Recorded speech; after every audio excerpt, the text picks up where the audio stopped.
Hey guys, what is up? It's Dusty here and welcome back to another crypto video. And guys, every single person who right now makes a new account for Bybit with the link down below will get 10 BIT for free. It's only if you use the link down below. It's a special action for my subscribers. 10 BIT, which is about $26, and I think all you have to do is deposit something. I don't know if there's a minimum for it, and do at least one trade via spot. If you've done that, you've automatically got yourself 10 BIT for free. And if something didn't work out, please guys, just let me know, and I'll make sure it is set straight and it's all good. All right, we have a ton of news to cover today, so let's dive right in. All right, I actually have a question for you guys, I guess, first, which is, do you all still think XRP is going to get relisted on Coinbase before the lawsuit is over? Or do you think they only are going to dabble in once a result has been established that's obviously needing to be bullish for XRP then? Let me know in the comments section down below. So, could XRP soon be relisted on Coinbase? The reason I asked you guys just now is because I get this question so often. People saying, yeah, but Coinbase will relist, or no, Coinbase will never relist, or when is it going to happen, yada. I get so many questions, guys. Let me give you the answer. Coinbase, at this point right now, can relist XRP on a couple of different grounds. One, they will basically say it in the sense that a couple of other exchanges are doing it. We are now making profit on a unidentified unit, XRP, as the SEC is alleging something, but again, it is right now an allegation. There is no real foundations to say whether or not it is actually a security, because if it was, there wouldn't be this lawsuit about it right now. So the fact that the SEC nor the judge nor nobody really knows for a fact, it could be a good grounds as to why Coinbase can actually still do it until a official determination is made, specifically if that's in their new rules for listing, that if it turns out to be a security, they will never list it again. But as long as it's not known by the public, and again, we can really confirm that it's not known, even though Gary Gensler likes to seem otherwise, they list it back. That's one thing they could do. Number two is a no action letter by the SEC, which basically means the SEC sends them a letter saying, hey, you know what, if you list it, you can't really know, so we won't pursue you for making money off of an unregistered security in the past. And I guess option number three is to just go full psycho mode, which I guess I can't really stand behind. Just list it again, take no account for all the future, past, or whatever. Just go back at it again and act as if nothing happens. You might say it's the same as number one, but it really isn't. One thing you should actually think about for yourself here is the fact that as it currently stands, XRP was traded on Coinbase even though the SEC sued them a month prior, because I think they stopped it at the middle of January, the middle of February. I don't remember exactly.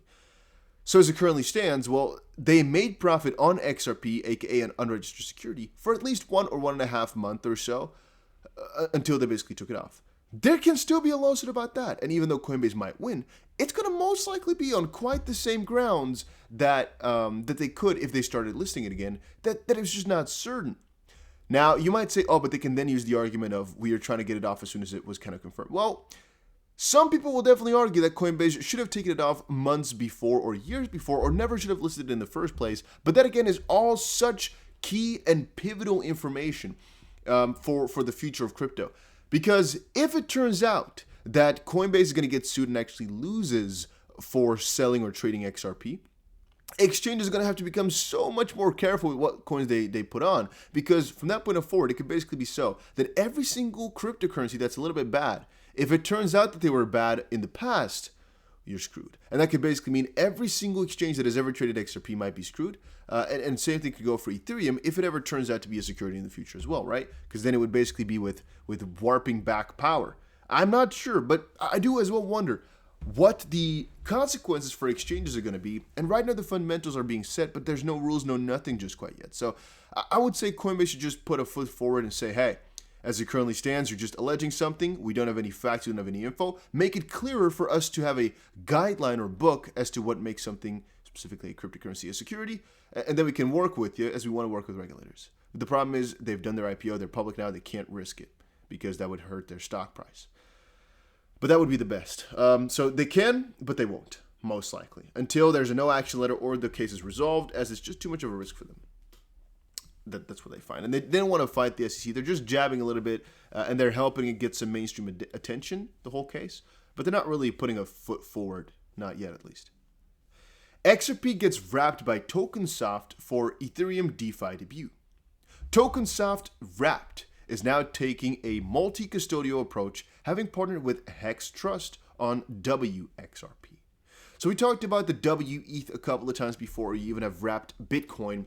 It's basically a way for you to use Bitcoin, Ethereum, or now even XRP and a couple of others on a DeFi realm on Ethereum, basically. And what the wrap basically means in the easiest terms is they took XRP, but since it's on the XRP, let's call it like that, right? Let's call it, for ease of terminology, let's call it like this, okay? This is just for ease of terminology. This is not officially, it's just to give you guys a rough idea, all right? Let's not use the perfect pronunciation.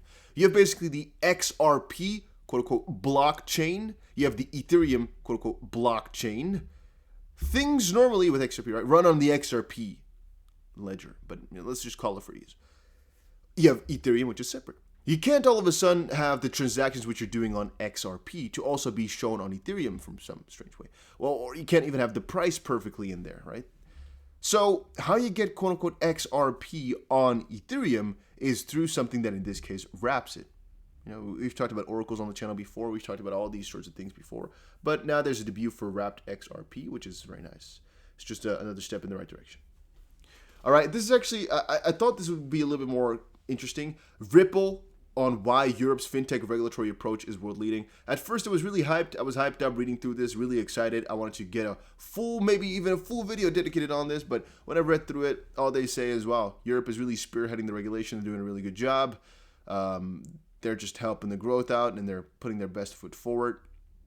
And that's basically it. It's not as amazing as I would have expected or liked. I guess it's a start, though. I mean, what can I say? It's a start. Then something completely different is BC Backer. He went pretty crazy over on Twitter with a very interesting theory about the future/top for Bitcoin. I believe, this is a quote, the top of Bitcoin is most likely to occur around $72,000 to $75,000, leading into a multi-year bear market. In this thread, I will present my case. And if you scroll down a little bit, you can see one of the conclusions which he writes down is right here. No, there's another one. So we get the following numbers. 4.236 Fibonacci extension between 73 and 75,000. Bitcoin supercycle would end or place it at 81,000. The inverse head and shoulders pattern would showcase about 75.6 thousand. Something to also note is that in 2013 and 17, when Bitcoin topped, it led to the altcoin mania, and the fact that there might be just 4 years in between all of these rushes, I guess. Maybe that's a new little theme that's going to happen. I don't know. People do point at the halving all the time for when things go down, basically.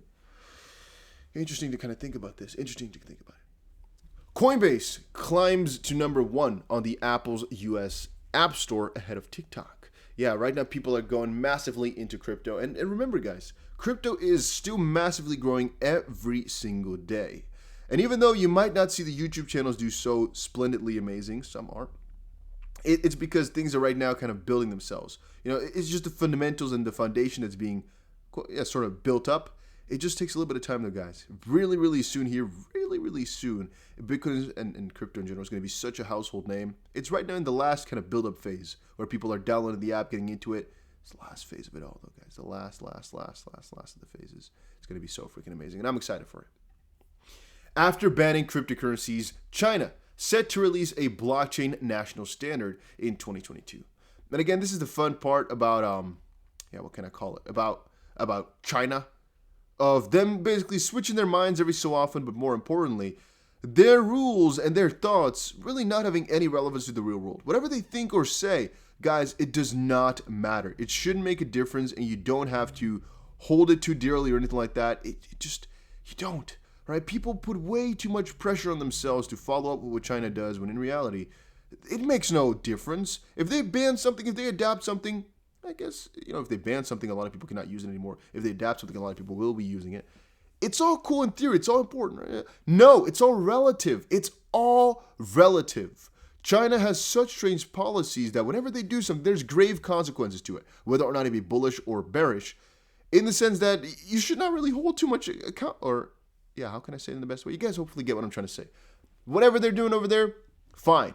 It's not going to affect us too much. If they ban something, okay, we'll be hurt for a little bit potentially, or we might enjoy for a little bit. At the end of the day, you don't need any country. You don't need any government to be involved. You don't need any government to, to give the thumbs up. You don't need any of that type of stuff. It's just cool to see. But once more, we don't need any of this stuff. So even if they're like over standard or anything like that, fine for them. But in the end of the day, they're not bullish on cryptocurrencies. This blockchain national standard is not, bullish on cryptocurrencies whatsoever. So, I mean, yeah, whatever. It's just China going back and forth about things again, making people happy, making people scared, whatever. Ethereum surpasses Jpmorgan as altcoins set a new market record. Shiba Inu and Ethereum have been among the tokens hitting new all-time highs this week as the altcoin market set a new all-time high just shy of $1.5 trillion. Shiba's overtaken its meme rival Doge and is now the 9th largest crypto, with yet another meme coin seeing 350% gains in the past week. And then unraveling the mystery behind the $8,000 Shiba wallet, currently worth over $5 billion. You know what? I'll actually make a separate video on that as it's really kind of peculiar and interesting. But if you guys want more Shiba Inu news, let me know in the comment section down below, and I'll definitely get to it. I think a lot of you guys are fans of it, but the majority of you guys actually love XRP. You know what, guys? Put in the comment section down below what type of crypto we'd have to make a video of next, and I'll see you guys again in another crypto video later today. Take care, everybody, and have a very, very nice one. Make sure you also subscribe.